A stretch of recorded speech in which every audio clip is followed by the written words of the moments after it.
Happy Friday, Marketing Interactive readers, and welcome back to Gen Z Perspectives. Now, this week has been a really short week with us, but before we jump into our favorite Deepavali campaigns, let's go through some of the top stories of the week. First up, MediaCorp has filed a police report for a controversial comment. So, in conversation with Marketing Interactive, MediaCorp said that it made a police report to verify the screenshots' authenticity and origin. So basically, the comment was to a post by our Home Affairs Minister, K. Shanmugam, where he was discussing the late Lee Kuan Yew and Singapore's future. If you want to check out the comment, you can head over to our website and read the article. How about our next story, Dania? So our second top story of the week is Apple's new global brand platform for its Mac product. It featured the late Jane Goodall. If you don't know her, living under a rock. It was Jane Goodall's last campaign with Apple. She had previously featured in Apple's Think Different campaign back in 1998. So they've collaborated before.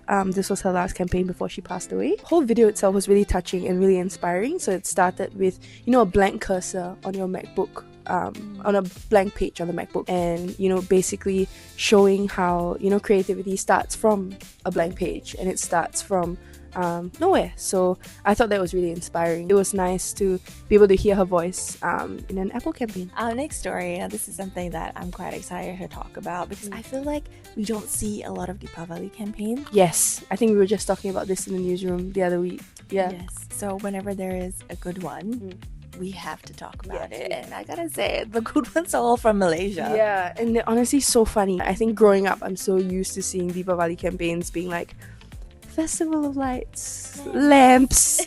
But all of these were really cool. Which one was your favorite? My favorite was the Astro campaign. It kind of felt like I was watching a TV show. Okay. Basically, the main gist of the story is that this family was preparing for Deepavali, and then there was a blackout, and then they had to revert to old tools to actually make their dishes and see how the family bond while they're making it. But it was also really comedic. Like there were tons of video effects, there were zooms, there were sound effects and stuff like that. It made me feel like I was watching an Indian TV show. Yeah. It just felt like cool. Yeah, it just felt like I was watching a TV show, and I quite like that. I feel like with festive campaigns, we usually go through the route of super emotional and sentimental. So I thought that was quite refreshing. Yeah, and my favorite campaign also kind of along the same lines as the reasoning was to I think we're so, again, like you said, we're so used to sentimental, the topic is always family.